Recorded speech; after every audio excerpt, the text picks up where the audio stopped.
ಈ ಸರ್ಕಾರ ಪ್ರತಿಯೊಂದನ್ನು ಕೂಡ ದರ ಏರಿಕೆಯನ್ನ ಮಾಡ್ತಾ ಇದೆ. ಈ ನಿಟ್ಟಿನಲ್ಲಿ ಬಿಜೆಪಿಯು ಕೂಡ ಪ್ರತಿಭಟನೆಯನ್ನ ಮಾಡಿ ಆಯಿತು. ಆದರೆ ಈಗ ಲಾರಿ ಮುಷ್ಕರ ಆರಂಭವಾಗ್ತಾ ಇದೆ. ಡೀಸೆಲ್ ಟೋಲ್ ದರ ಏರಿಕೆಯನ್ನ ಖಂಡಿಸಿ ಲಾರಿಗಳನ್ನು ಬಂದ್ ಮಾಡ್ತಾ ಇದ್ದಾರೆ. ಏಪ್ರಿಲ್ 14ರ ಮಧ್ಯರಾತ್ರಿಯಿಂದಲೇ ಮುಷ್ಕರ ಆರಂಭವಾಗುತ್ತೆ. ಗೂಡ್ಸ್ ಟ್ರಾನ್ಸ್ಪೋರ್ಟ್ ಸಂಪೂರ್ಣವಾಗಿ ಬಂದ್ ಆಗಲಿದೆ. ಲಾರಿ ಮುಷ್ಕರಕ್ಕೆ ಪೆಟ್ರೋಲಿಯಂ ಅಸೋಸಿಯೇಷನ್ ಕೂಡ ಬೆಂಬಲವನ್ನ ಕೊಟ್ಟಿರೋದು. ಲಾರಿ ಮುಷ್ಕರದಿಂದ ಭಾರಿ ಎಫೆಕ್ಟ್ ಸಾಧ್ಯತೆ ಇದೆ. ಲಾರಿ ಜೊತೆಗೆ ಏರ್ಪೋರ್ಟ್ ಟ್ಯಾಕ್ಸಿ ಕೂಡ ಬಂದ್ ಆಗಲಿದೆ. ಪ್ರತಿಯೊಂದಕ್ಕೂ ಕೂಡ ಇದರ ಪರಿಣಾಮಗಳು ಉಂಟಾಗುತ್ತೆ. ಕಾರಣ ಡೀಸೆಲ್ ಏರಿಕೆ ಪರಿಣಾಮ ನೇರವಾಗಿ ತಟ್ಟೋದೆ ಲಾರಿಗಳಿಗೆ ಮತ್ತೆ ಬಸ್ಗಳಿಗೆ. ಲಾರಿಗಳ ಈಗ ಪ್ರೊಟೆಸ್ಟ್ ಅನ್ನು ಮಾಡ್ತಾ ಇದ್ದಾರೆ. ಯಾಕೆ ಅಂತಂದ್ರೆ ಅವ್ರದ್ದು ಟ್ರಾನ್ಸ್ಪೋರ್ಟೇಷನ್ ಕಾಸ್ಟ್ ಜಾಸ್ತಿ ಆಗುತ್ತೆ. ಏನು ಇಲ್ಲೇ ಹತ್ತಿರದಲ್ಲಿ ಇರೋದಿಲ್ಲ ಅವರು.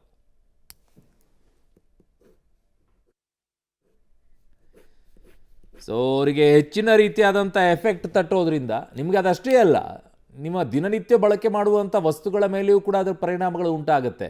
ಯಾಕಂದರೆ ಅವರು ಟ್ರಾನ್ಸ್ಪೋರ್ಟ್ ರೇಟ್ ಜಾಸ್ತಿ ಮಾಡಿದ್ರಂತಂದರೆ ಪ್ರಾಡಕ್ಟ್ಗಳ ರೇಟ್ ಕೂಡ ಏರಿಕೆ ಆಗುತ್ತೆ. ಅದೆಲ್ಲ ಪ್ರಾಡಕ್ಟ್ಗಳು ಕೂಡ ಲಾರಿಯಲ್ಲೇ ಸಾಗಾಟವಾಗುತ್ತೆ. ಬಹುತೇಕ 90-95% ನಿಮಗೆ ದಿನನಿತ್ಯದ ವಸ್ತುಗಳೇನಿದೆ ಅವುಗಳ ಮೇಲೆ ಎಲ್ಲ ಪರಿಣಾಮಗಳು ಉಂಟಾಗುತ್ತೆ. ಅದನ್ನು ಕೂಡ ದರ ಏರಿಕೆಯನ್ನು ಮಾಡ್ತಾರೆ ಕಂಪನಿಗಳು. ಆಗ ಜನರ ಮೇಲೇ ಹೊರೆ ಆಗಬೇಕಾಗಿರೋದು. ಲಾರಿ ಮಾಲೀಕರು ಅವ್ರುಗಳನ್ನು ಯಾವುದು ಕಂಪ್ನಿಗಳದ್ದು ಟ್ರಾನ್ಸ್ಪೋರ್ಟಿಗೆ ಇರ್ತಾರೆ ಅಲ್ಲಿ ಇನ್ಕ್ರೀಸ್ ಮಾಡ್ತಾರೆ. ಟ್ರಾನ್ಸ್ಪೋರ್ಟ್ ಯಾರು ಮಾಡಿಸ್ತಾ ಇರ್ತಾರೆ ಅವರು ತಮ್ಮ ಪ್ರಾಡಕ್ಟ್ಗಳ ಮೇಲೆ ಇನ್ಕ್ರೀಸ್ ಮಾಡ್ತಾರೆ. ಎಲ್ಲದರ ಮೇಲೂ ಕೂಡ ಪರಿಣಾಮ ಆಗೇ ಆಗುತ್ತೆ. ಇಂತಿಂಥದ್ದೇ ಅಂತ ಹೇಳೋಕ್ಕಾಗೋದಿಲ್ಲ ನಿಮಗೆ ಪರ್ಟಿಕ್ಯುಲರ್ ಆಗಿ. ಜಲ್ಲಿಕಲ್ಲು, ಮರಳಿ ಲಾರು ಇವೆಲ್ಲ ಬಂದ್ ಮಾಡ್ತಾ ಇದ್ದಾರೆ. ಮರಳು ಲಾರಿಗಳನ್ನು, ಗೂಡ್ಸ್ ವಾಹನಗಳನ್ನು ಕೂಡ ಬಂದ್ ಮಾಡ್ತಾ ಇದ್ದಾರೆ ಲಾರಿ ಮುಷ್ಕರದಿಂದ. ಇನ್ನು ಇದು ಅನಿರ್ದಿಷ್ಟಾವಧಿಯ ಮುಷ್ಕರನ ಹೇಗೆ ಅಂತ.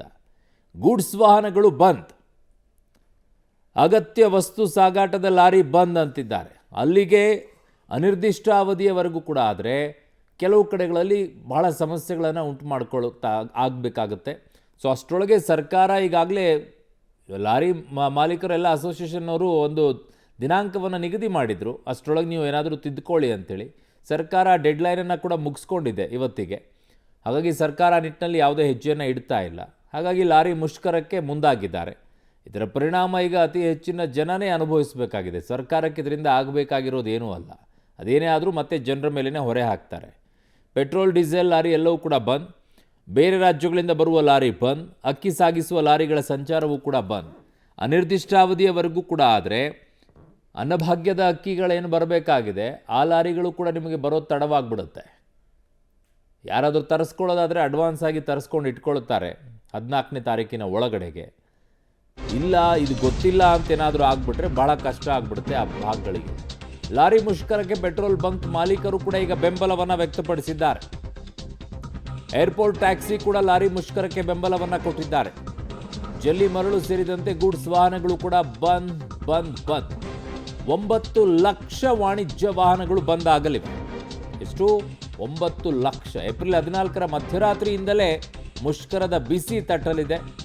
ಲಾರಿ ಮುಷ್ಕರಕ್ಕೆ ಪೆಟ್ರೋಲ್ ಬಂಕ್ ಮಾಲೀಕರು ಕೂಡ ಬೆಂಬಲವನ್ನು ವ್ಯಕ್ತಪಡಿಸಿದ್ದಾರೆ. ಏರ್ಪೋರ್ಟ್ ಟ್ಯಾಕ್ಸಿ ಕೂಡ ಲಾರಿ ಮುಷ್ಕರಕ್ಕೆ ಬೆಂಬಲವನ್ನು ವ್ಯಕ್ತಪಡಿಸಿದ್ದಾರೆ. ಜಲ್ಲಿ, ಮರಳು ಸೇರಿದಂತೆ ಗೂಡ್ಸ್ ವಾಹನಗಳು ಕೂಡ ಬಂದ್ಗೆ ಬೆಂಬಲವನ್ನು ವ್ಯಕ್ತಪಡಿಸಿದ್ದಾರೆ. 9 ಲಕ್ಷ ವಾಣಿಜ್ಯ ವಾಹನಗಳು ಬಂದಾಗಲಿವೆ. ಇದರ ಪರಿಣಾಮಗಳು ನೇರವಾಗಿ ಜನಸಾಮಾನ್ಯರ ಮೇಲೆ ಆಗುತ್ತೆ. ಸರ್ಕಾರಕ್ಕೆ ಎಂಥದ್ದೂ ಆಗೋದಿಲ್ಲ.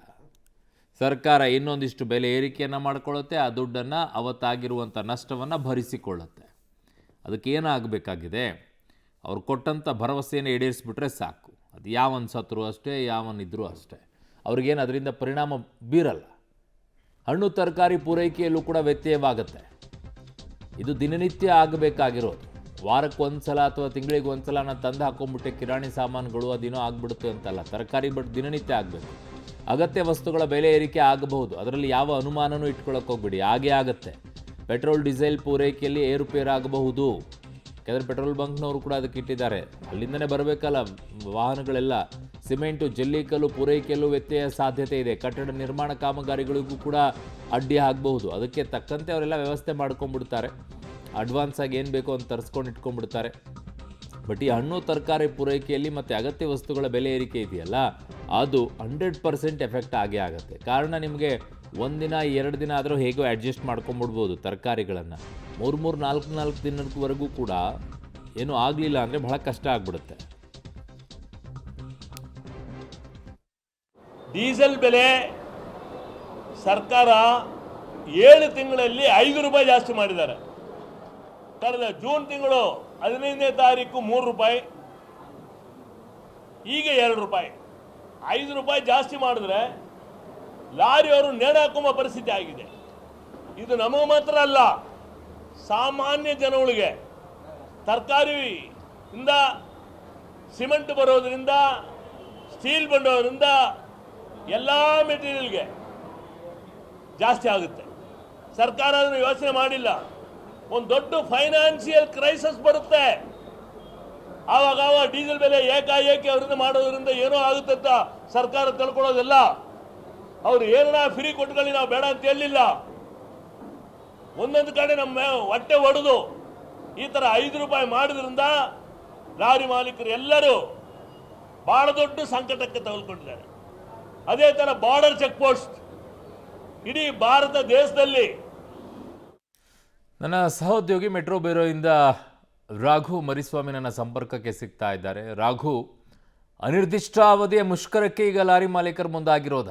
ಯಾಕೆ ಡೆಡ್ಲೈನನ್ನು ಕೊಟ್ಟರೂ ಕೂಡ ಸರ್ಕಾರ ಈ ನಿಟ್ಟಿನಲ್ಲಿ ಯಾರೊಬ್ಬ ಸಚಿವರಿಗೂ ಕೂಡ ಅಷ್ಟೊಂದು ಪುರ್ಸತ್ತಿರಲಿಲ್ವಂತೆ ಅವ್ರ ಜೊತೆಗೆ ಮಾತನಾಡುವಷ್ಟು? ಅರುಣ, ಸದ್ಯದ ಪರಿಸ್ಥಿತಿಯನ್ನು ನೋಡ್ತಾ ಇದ್ರೆ ಸರ್ಕಾರಕ್ಕೆ ಇಲ್ಲಿ ತನಕ ಇವರ ಬಂದ್ನ ಎಫೆಕ್ಟ್ನ ಬಿಸಿಯ ಬಗ್ಗೆ ಇನ್ನೂ ಸಹ ಮಾಹಿತಿ ಇಲ್ಲ ಅನ್ನುವಂಥದ್ದು ಸದ್ಯಕ್ಕೆ ಗೊತ್ತಾಗ್ತಾ ಇರುವಂಥದ್ದು. ಸೊ ಅದೇ ಕಾರಣಕ್ಕಾಗಿ ಇಲ್ಲಿ ತನಕ ಅಂದರೆ ನಿನ್ನೆ ತನಕವೂ ಕೂಡ ಡೆಡ್ಲೈನನ್ನು ಕೊಡುವಂಥ ಕೆಲಸವನ್ನು ಮಾಡಿದ್ರು. ಅಲ್ಲಿ ತನಕ ಯಾವುದೇ ರೀತಿಯಾದಂಥ ಪ್ರತಿಕ್ರಿಯೆಯನ್ನು ನೀಡುವಂಥ ಕೆಲಸವನ್ನು ಸರ್ಕಾರ ಅಥವಾ ಅದಕ್ಕೆ ಸಂಬಂಧಪಟ್ಟಂಥ ಸಚಿವರು ಅಧಿಕಾರಿಗಳು ಯಾರು ಕೂಡ ಮಾಡಿರಲಿಲ್ಲ. ಈಗ ಈ ವಿಚಾರಕ್ಕೆ ಸಂಬಂಧಪಟ್ಟಂತೆ ಈ ಕೊನೆಯದಾಗಿ ಬೇರೆ ಆಯ್ಕೆಗಳಿಲ್ಲದೆ ಲಾರಿ ಅಸೋಸಿಯೇಷನ್ ಇರ್ಬೋದು, ಅದೇ ರೀತಿ ವಾಣಿಜ್ಯ ವಾಹನಗಳೇನಿದೆ ಆ ಮಾಲೀಕರು, ಆ ಅಸೋಸಿಯೇಷನ್ಗಳೆಲ್ಲವೂ ಕೂಡ ಈಗ ಹೋರಾಟದ ಮುಖಾಂತರವೇ ಸರ್ಕಾರವನ್ನು ಎಚ್ಚರಿಸಬೇಕು ಅನ್ನುವಂಥ ನಿಟ್ಟಿನಲ್ಲಿ ಮುಂದಾಗಿದೆ. ಸೊ ಅದೇ ಕಾರಣಕ್ಕಾಗಿ ಇದೇ ತಿಂಗಳ 15ನೇ ತಾರೀಕಿನಿಂದ ಅನಿರ್ದಿಷ್ಟಾವಧಿ ಮುಷ್ಕರಕ್ಕೆ ಮುಂದಾಗಿರುವಂಥದ್ದು. ಬಹಳ ಪ್ರಮುಖವಾಗಿ 9 ಲಕ್ಷಕ್ಕೂ ಹೆಚ್ಚು ವಾಣಿಜ್ಯ ವಾಹನಗಳು ನಿಲ್ಲುತ್ತವೆ. ರಾಜ್ಯದಾದ್ಯಂತ ಸರಕು ಸಾಗಣೆ ಏನಿತ್ತು ಅದು ಬಹುತೇಕವಾಗಿ ಸ್ತಬ್ಧ ಆಗುವಂತಹ ಸಾಧ್ಯತೆ ಇದೆ. 14ನೇ ತಾರೀಕಿನ ತನಕವೂ ಕೂಡ ಸರ್ಕಾರಕ್ಕೆ ಒಂದು ಡೆಡ್ಲೈನ್ ಅನ್ನು ನೀಡಿದ್ದಾರೆ. ಅಲ್ಲಿ ತನಕ ಆದರೂ ಕೂಡ ಸರ್ಕಾರ ಎಚ್ಚೆತ್ತುಕೊಂಡು ನಮ್ಮ ಬೇಡಿಕೆಗಳೇನಿದೆ ಆ ಬೇಡಿಕೆಗಳಿಗೆ ಸಂಬಂಧಪಟ್ಟಂತೆ ಒಂದಷ್ಟು ಸಮಸ್ಯೆ ಬಗೆಹರಿಸುವಂಥ ನಿಟ್ಟಿನಲ್ಲಿ ಏನಾದರೂ ಮುಂದಾಗ್ಬೋದು ಅನ್ನುವಂಥ ಕಾರಣಕ್ಕಾಗಿ 14ನೇ ತಾರೀಕಿನ ತನಕ ಇವರಿಗೆ ಒಂದಷ್ಟು ಗಡುವನ್ನು ಕೊಟ್ಟಿದ್ದಾರೆ. ಅಲ್ಲಿ ತನಕ ಸರ್ಕಾರ ಏನಾದರೂ ಈ ಸಂಬಂಧಪಟ್ಟಂತೆ ಇವರನ್ನ ಕರೆಸಿ ಮಾತುಕತೆಯನ್ನು ಮಾಡಿ ಇವರ ಬೇಡಿಕೆಗಳೇನಿದೆ ಅನ್ನೋದನ್ನ ಕೇಳಿ ಅದನ್ನು ಬಗೆಹರಿಸುವಂಥ ಕೆಲಸವನ್ನು ಮಾಡಿದ್ರೆ ಎಲ್ಲೋ ಒಂದು ಕಡೆ ಆ ಬಂದನ್ನ ವಾಪಸ್ ತೆಗೆದುಕೊಳ್ಳುವಂಥ ಸಾಧ್ಯತೆ ಕೂಡ ಇದೆ. ಬಟ್ ಆದರೆ ಸರ್ಕಾರ ಒಂದೊಮ್ಮೆ ಇದಕ್ಕೆ ಸಂಬಂಧಪಟ್ಟಂತೆ ಯಾವುದೇ ಪ್ರತಿಕ್ರಿಯೆ ನೀಡಲಿಲ್ಲ ಅಥವಾ ಮಾತುಕತೆ ಆಡಲಿಲ್ಲ ಅಂತ ಹೇಳಿದ್ರೆ 15ನೇ ತಾರೀಕು ಬೆಳಗ್ಗೆ 6 ಗಂಟೆಯಿಂದ ಸಂಪೂರ್ಣವಾಗಿ ಎಲ್ಲ ವಾಣಿಜ್ಯ ವಾಹನಗಳ ಓಡಾಟವೂ ಕೂಡ ಸ್ಥಗಿತ ಆಗುತ್ತೆ. ಕೇವಲ ರಾಜ್ಯದ ಮಾತ್ರ ಅಲ್ಲ, ಅಂತರ್ರಾಜ್ಯಗಳಿಂದ ಕರ್ನಾಟಕವನ್ನ ಪಾಸ್ ಮಾಡಿ ಹೋಗುವಂಥ ವಾಹನಗಳು ಕೂಡ ಕರ್ನಾಟಕದ ಒಳಭಾಗ ನಾವು ಸಂಚಾರ ಮಾಡೋದಿಲ್ಲ ಅನ್ನುವಂತಹ ನಿಟ್ಟಿನಲ್ಲಿ ಆ ಬಂದ್ಗೆ ಕರೆ ಕೊಟ್ಟಿರುವಂಥವರಿಗೆ ಬೆಂಬಲವನ್ನು ಸೂಚಿಸಿದೆ. ಸೊ ಈ ನಿಟ್ಟಿನಲ್ಲಿ 14ನೇ ತಾರೀಕಿನ ತನಕ ಡೆಡ್ಲೈನ್ ಇರುವಂಥ ಕಾರಣಕ್ಕಾಗಿ ಸರ್ಕಾರ ಏನಾದರೂ ಸಮಸ್ಯೆ ಬಗೆಹರಿಸುವಂಥ ನಿಟ್ಟಿನಲ್ಲಿ ಹೆಜ್ಜೆ ನೀಡುತ್ತಾ ಅಥವಾ ಕಾದು ನೋಡೋಣ ಅಂತ ಹೇಳಿ ರಾಜ್ಯದಲ್ಲಿ ಸರಕು ಸಾಗಣೆಯನ್ನು ಸಂಪೂರ್ಣವಾಗಿ ಸ್ತಬ್ಧ ಆಗುವಂಥ ನಿಟ್ಟಿನಲ್ಲಿ ಏನಾದರೂ ಇದನ್ನ ಬಂದನ್ನ ಮುಷ್ಕರವನ್ನು ತೆಗೆದುಕೊಂಡು ಹೋಗುವಂಥ ಕೆಲಸವನ್ನ ಮಾಡುತ್ತಾ ಅನ್ನೋದನ್ನ ಕಾದು ನೋಡಬೇಕಿದೆ. ಸೊ 14ನೇ ತಾರೀಕಿನ ತನಕ ಸರ್ಕಾರಕ್ಕೆ ಟೈಮ್ ಇದೆ, ಕಾದು ನೋಡಬೇಕಿದೆ. ಅರುಣ್. ಓಕೆ ರಾಘು, ನಿಮ್ಮೆಲ್ಲ ಮಾಹಿತಿಗೆ ಧನ್ಯವಾದಗಳು.